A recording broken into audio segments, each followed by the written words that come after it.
Hello everyone, welcome to my channel learn and lead with Donna. आज हम लोग देखने वाले हैं मोस्ट इम्पॉर्टेंट जो क्वेश्चंस है टीचिंग एप्टीट्यूड का और करंट इंडियन एजुकेशन, जो कि हर बीएड एंट्रेंस एग्ज़ाम्स में पूछे जाते हैं। आप गुवाहाटी यूनिवर्सिटी का बोल लो या असम यूनिवर्सिटी का, जो अभी होने वाला है एग्ज़ाम, असम यूनिवर्सिटी का। ठीक है, तो चलिए शुरू करते हैं। सबसे इम्पॉर्टेंट क्वेश्चंस जो मोस्ट फ्रिक्वेंटली पूछे जाते हैं, चलिए देखते हैं। सबसे पहले है टीचिंग एप्टीट्यूड का ही question. The primary role of a teacher is to, बोला गया है कि टीचर का जो है प्राइमरी रोल क्या होता है। सबसे पहला ऑप्शन दिया है कि मेंटेन डिसिप्लिन ओनली, फिर complete the syllabus only, facilitate learning और कंडक्ट एग्जामिनेशंस। इसमें से कौन सा होना चाहिए?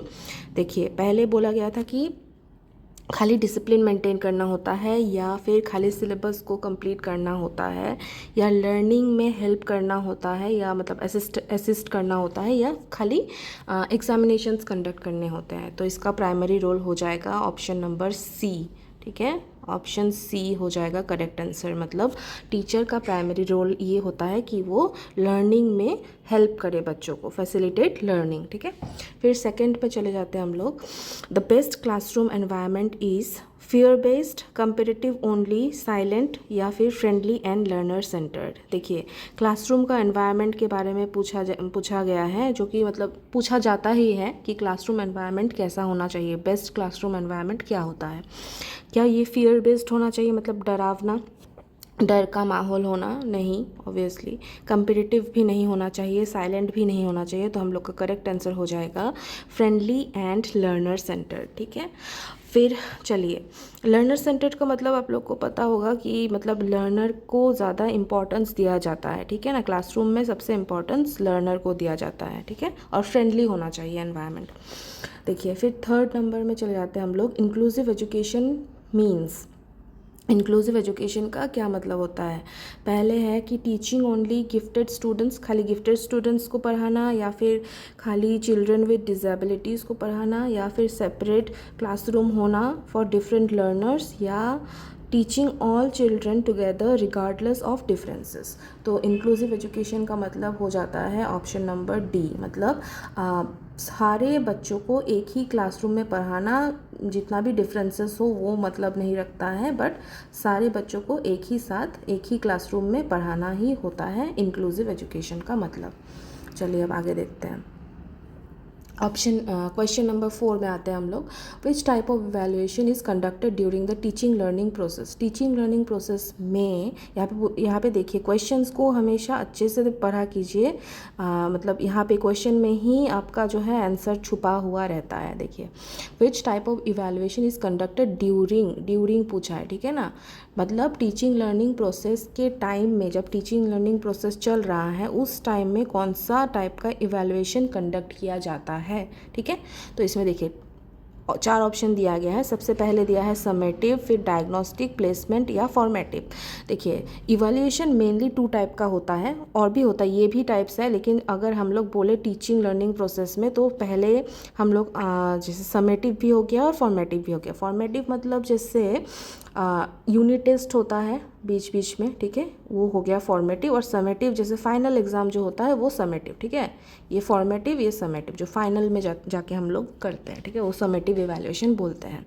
तो बोला गया है कि टीचिंग लर्निंग प्रोसेस में मतलब ड्यूरिंग टीचिंग लर्निंग प्रोसेस वो कौन सा इवैल्यूएशन है जो कंडक्ट किए जाते हैं? तो वो हो जाएगा हम लोग का फॉर्मेटिव इवैल्यूएशन। ठीक है, कि फॉर्मेटिव इवैल्यूएशन करते हैं, यूनिट टेस्ट देते हैं, तभी बच्चों को पता चलता है, टीचर को भी पता चलता है कि कितना लर्निंग कितना हुआ है और कितना बाकी है, कहाँ पे मतलब वीकनेस एंड स्ट्रेंथ्स पता लग जाता है फॉर्मेटिव इवैल्यूएशन में। ठीक है, तो ये ड्यूरिंग पूछेगा तो हम लोग फॉर्मेटिव इवैल्यूएशन मारेंगे। ठीक है, चलिए 5 नंबर का, the most important quality of an effective effective teacher का मोस्ट इम्पॉर्टेंट क्वालिटी क्या होता है? ये दिया है स्ट्रिक्टनेस होता है, कि लाउड वॉइस होना होता है, एम्पैथी एंड अंडरस्टैंडिंग होता है, या फिर लॉन्ग टीचिंग एक्सपीरियंस। ज़्यादातर बच्चे यहाँ पे बोल देंगे कि बहुत सारे लोगों को होता है कि लॉन्ग टीचिंग, जिसका टीचिंग एक्सपीरियंस बहुत ज़्यादा हो वही एक इफ़ेक्टिव टीचर होता है, बट ऐसा नहीं है। ठीक है ना, स्ट्रिक्टनेस ज़्यादा भी नहीं होना चाहिए, लाउड वॉइस बहुत ज़्यादा बहुत ज़्यादा लाउड नहीं होना चाहिए, ठीक है। और लॉन्ग टीचिंग एक्सपीरियंस तो मैटर करते हैं, बट यहाँ पे मोस्ट इम्पॉर्टेंट क्वालिटी अगर हम जाए तो टीचर को जो है ना एम्पैथी और अंडरस्टैंडिंग होना चाहिए, ठीक है। तो इसका करेक्ट आंसर हो जाएगा ऑप्शन नंबर सी, एम्पैथी और अंडरस्टैंडिंग, ठीक है। एम्पैथी मतलब दूसरों का जो प्रॉब्लम्स है, दूसरों को अपने मतलब अपने को दूसरों की जगह रख के सोचने का जो वो होता है ना, उसको ही एम्पैथी बोलते हैं, ठीक है। और अंडरस्टैंडिंग होना चाहिए दूसरों के प्रति, मतलब स्टूडेंट्स को अच्छे से समझ पाए। और टीचिंग एक्सपीरियंस तो मैटर करता ही है, बट अगर आपके पास टीचिंग एक्सपीरियंस है, लॉन्ग टीचिंग एक्सपीरियंस है, बट आप में एम्पैथी और अंडरस्टैंडिंग नहीं है, तो वो टीचर आप इफ़ेक्टिव नहीं हुए, ठीक है। तो इसीलिए हम लोग मेन इंपॉर्टेंट हो जाता है सी, ठीक है। ये तो होना ही चाहिए, एम्पैथी और अंडरस्टैंडिंग। चलिए अब सी 6 नंबर में चलते हैं हम लोग। फीडबैक शुड बी, फीडबैक के बारे में पूछा गया है। फीडबैक मतलब क्या होता है, जैसे स्टूडेंट जैसे कुछ हम लोग असाइनमेंट सबमिट करते हैं, ठीक है, या फिर टेस्ट होते हैं, उसके बाद जो है टीचर फीडबैक देता है ना कि कैसा है परफॉर्मेंस, कैसा रहा, असाइनमेंट आप अच्छे से लिखे हो कि नहीं, ठीक है, आपका राइटिंग कैसा था, ठीक है, ये सब के रिगार्डिंग फीडबैक हुआ, ठीक है, इसको फीडबैक बोलते हैं। तो फीडबैक कैसा होना चाहिए, फीडबैक शुड बी, पहले दिया है ऑप्शन नंबर 1 ए में दिया है डिलेड, मतलब लेट करके, नेगेटिव ओनली, हार्श, ठीक है, या फिर कंस्ट्रक्टिव एंड टाइमली। तो हम लोग का option number D correct answer हो जाएगा, ठीक है, डी, कि फीडबैक जो है हमेशा कंस्ट्रक्टिव और टाइमली होना चाहिए, ये सब नहीं होना चाहिए, ठीक है। चलिए अब नेक्स्ट में चलते हैं हम लोग। यहाँ पे देखिए आप 7 नंबर में, child centred education focuses mainly on, child centred जो एजुकेशन होता है वो किस पे मेनली फोकस करते हैं। पहले ऑप्शन नंबर ए में दिया है टीचर्स कन्वीनियंस, फिर टेक्स्ट बुक ओनली, फिर एग्जामिनेशन, या फिर needs and interest of learners. तो ये इसका करेक्ट आंसर क्या हो जाएगा, ऑप्शन नंबर डी हो जाएगा। चाइल्ड सेंटर्ड एजुकेशन जो है वो मेनली फोकस करते हैं needs and interest of learners. देखिए एग्ज़ाम के टाइम में जो है ना, पेपर में आपको बहुत सारा ऐसा ऑप्शंस दिख जाएगा जो आपको लगेगा कि वो सही आंसर होना चाहिए, सही आंसर, लेकिन यहाँ पे आप क्वेश्चन को पहले अच्छे से आप देख लीजिएगा कि क्वेश्चन में क्या पूछा गया है। चाइल्ड सेंटर एजुकेशन मेनली किस पे फोकस करता है, सबसे इम्पॉर्टेंट अगर होगा तो needs and interest of learners ही होगा, ठीक है। तो ऐसे करके आप जो है इजीली आप बहुत अच्छा स्कोर कर सकते हो बीएड एंट्रेंस में, ठीक है। देखिए अब फिर 8 नंबर में हम लोग चलते हैं। Which method promotes active learning, बोला गया है कि कौन सा इनमें से कौन सा मेथड जो है एक्टिव लर्निंग को प्रमोट करते हैं। तो ऑप्शंस में देख सकते हैं हम लोग, पहला है कि दिया है मेमोराइजेशन ओनली, फिर डिक्टेशन ओनली, फिर लर्निंग बाय डूइंग, या फिर कॉपीइंग नोट्स। तो यहाँ पे कौन सा हो जाएगा, ऑप्शन नंबर सी ही हो जाएगा हम लोग का correct answer, learning by doing, ठीक है। खाली मेमोराइजेशन करके एक्टिव लर्निंग नहीं होता है, ये फॉरगेट मतलब कुछ टाइम में भूल ही जाते हैं, डिक्टेशन में भी नहीं होता है, और नोट्स कॉपी करके भी नहीं होता है। कैसे होता है, लर्निंग बाय डूइंग, मतलब करके, जो बच्चा खुद से करके जो सीखता है वो उसमें ही एक्टिव लर्निंग होता है, ठीक है। फिर देखिए question number 9, remedial teaching is meant for, बोला है कि रेमेडियल टीचिंग जो है वो किसके लिए होता है, ठीक है। ऑप्शंस में देखते हैं कि पहले दिया है टॉपर्स ओनली, फिर एवरेज स्टूडेंट्स ओनली, फिर टीचर्स, या फिर students who need extra academic support. तो ऑब्वियसली ऑप्शन नंबर डी हो जाएगा correct answer, option number D correct answer हो जाएगा। क्यों, क्योंकि देखिए रेमेडियल टीचिंग जो होता है उन स्टूडेंट्स के लिए होता है जो जिनको एकेडमिक सपोर्ट में मतलब एक्स्ट्रा एकेडमिक सपोर्ट चाहिए होता है, ठीक है। टॉपर्स को नहीं चाहिए होता है, एवरेज स्टूडेंट्स ओनली, ज़्यादातर जो क्वेश्चंस में ओनली दिया रहेगा तो आप थोड़ा सा केयरफुल हो जाइएगा कि खाली ओनली दिया है मतलब वो कैंसिल ही होता है, ठीक है ना, मतलब आप इजीली उसको हटा सकते हो। टीचर्स के लिए रेमेडियल टीचिंग नहीं होता है, ऑब्वियसली यहाँ पे स्टूडेंट्स का बात हो रहा है, तो students who need extra academic support उनके लिए रेमेडियल टीचिंग होता है, ठीक है। अब देखते हैं क्वेश्चन नंबर 11 क्या है। NEP was introduced in, NEP कब इंट्रोड्यूस हुआ था, 2020, ठीक है, 2020 में NEP इंट्रोड्यूस हुआ था। फिर देखिए classroom management aims to, question number 10, classroom management क्या एम करता है।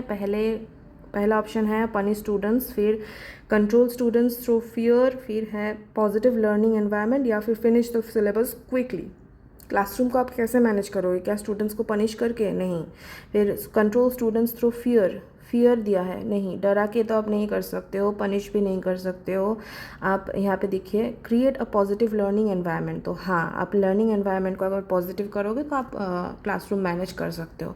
या फिर आप फिनिश द सिलेबस क्विकली, तो इससे तो कोई रिलेट होता नहीं है, तो ये ऑब्वियसली आप कैंसिल हो जाएगा, ठीक है। चलिए नेक्स्ट में जाते हैं हम लोग क्वेश्चन नंबर 12 में। The RTE act came into force, मतलब राइट टू एजुकेशन एक्ट के बारे में बोला गया है, इसमें पूछा गया है कि ये कब आया था। केम इनटू फोर्स पूछा गया है, ठीक है ना, मतलब कब शुरू कब हुआ था, ठीक है ना, चालू कब हुआ था, इम्प्लीमेंट कब से हुआ था, ये पूछा गया है। कब आया ये नहीं पूछा गया है, ठीक है। इसमें देखिए यहाँ पे केम इनटू फोर्स का हो जाएगा 1 अप्रैल 2010, ठीक है। आया था 2009 में, अगर बोलेगा कब आया था तो हो जाएगा 2009 में। और कब केम इनटू फोर्स अगर पूछेगा कि कब से शुरू हुआ था, लागू कब से हुआ था, तो होगा 1 अप्रैल 2010 में, ठीक है। 2010 में हो जाएगा करेक्ट आंसर। तो फिर हम लोग आते हैं 13 नंबर में। Article 21 of the Indian constitution deals with, article 21 के बारे में पूछा गया है कि ये क्या किससे डील करता है, ठीक है। राइट टू इक्वलिटी नहीं होगा, राइट टू फ्रीडम भी नहीं होगा, राइट टू कॉन्स्टिट्यूशनल रेमेडीज़ भी नहीं होगा, ठीक है। राइट टू एजुकेशन हो जाएगा correct answer. Right to constitutional remedies के बारे में भी पूछा जाता है, ये आर्टिकल 32 है, ठीक है। Heart and soul of the constitution बोला गया है, BR अम्बेडकर ने इसको right to constitutional remedies article 32 को heart and soul of the constitution बोला गया, ठीक है। ये भी पूछा जाता है, पूछा गया था पहले भी, ठीक है। चलिए अब क्वेश्चन नंबर 14 में देखते हैं। Free and compulsory education under right to education act is for children age का, मतलब free and compulsory education act जो आया था राइट टू एजुकेशन, ये कौन से उम्र के बच्चों के लिए था, ये होगा option number C 6 to 14 years, ठीक है। 6 to 14 ईयर्स करेक्ट आंसर हो जाएगा, option number C is the correct answer, ठीक है। ए नहीं होगा, बी भी नहीं होगा और डी भी नहीं होगा। तो चलिए क्वेश्चन नंबर 15 में चलते हैं हम लोग। NEP 2020 recommends placing the 10+2 structure with, NEP 2020 जो आया था वो किसको रिप्लेस किया था, 10+2 स्ट्रक्चर को किसके साथ रिप्लेस कर दिया था। यहाँ पे देखिए लास्ट नंबर हो जाएगा 5+3+3+4, ठीक है, ये देखिए। और 10+2 जो स्ट्रक्चर था वो, मतलब ये NEP 2020 आया था, उससे पहले कौन सा नंबर किसके साथ वो चेंज हुआ था, ये आप बताइएगा कौन सा NEP था वो, ठीक है। NPE कौन सा था, ये आप कमेंट सेक्शन में बताइएगा कि कौन सा पहले था, उसको जो रिप्लेस किया था NEP 2020 ने, ठीक है। चलिए नेक्स्ट चलते हैं हम लोग। क्वेश्चन नंबर 16, निपुण भारत मिशन फोकसेस ऑन, ये निपुण भारत मिशन जो है किस पे फोकस करता है पूछा जा रहा है यहाँ पे। हायर एजुकेशन पे या टीचर रिक्रूटमेंट पे या डिजिटल एजुकेशन पे या फाउंडेशनल लिटरेसी एंड न्यूमरेसी, तो ऑप्शन नंबर डी हो जाएगा हम लोग का करेक्ट आंसर, जो कि फाउंडेशनल लिटरेसी एंड न्यूमरेसी पे फोकस करता है, जो कि ग्रेड 3 तक, ठीक है ना। जब बच्चा ग्रेड 3 तक पहुंचेगा तब तक जो है उसको फाउंडेशनल लिटरेसी और न्यूमरेसी पता होना चाहिए, ठीक है, हो जाना चाहिए कंप्लीट, ठीक है। ये बोला गया इसका मिशन इसके लिए आया है, ठीक है। अब देखिए the full form of NCTE, question number 17, NCTE का फुल फॉर्म पूछा गया है। क्वेश्चन ए ऑप्शन में देखते हैं, national council for technical education नहीं होगा, national centre for teacher education नहीं होगा, नेशनल कमेटी भी नहीं होगा।